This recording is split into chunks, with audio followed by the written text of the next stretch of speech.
परम प्रेममय श्री ठाकुर अनुकूल चंद्रंक शाश्वती ग्रंथ पाठ मोर कथागुड़िक जे तुमर केवल कथा और चिंतार खोराक मात्र हुए करवा बा आचरण भितर दे सेगुड़िक जदि वास्तव में फुटे तोली न पार तेबे पाइबा जे तुम साच्छन्न रहीजिव ता किंतु अति निश्चय तुमर मु चरित्र चिंता चलन जेपरी चरित्र मध्य सेपरी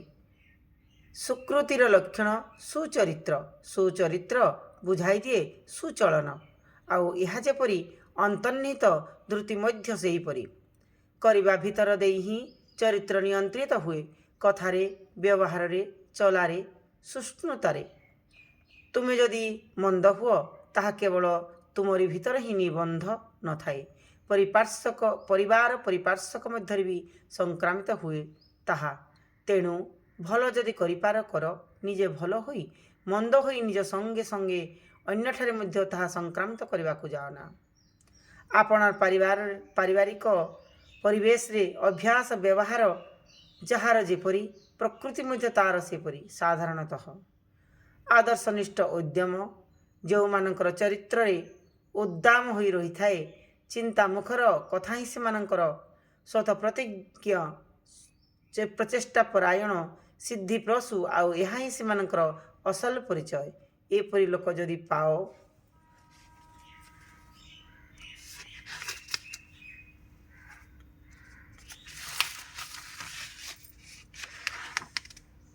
एपरी लोक जदि पाओ बढ़ाई नियो देख किपरि शांति और सौहार्द्य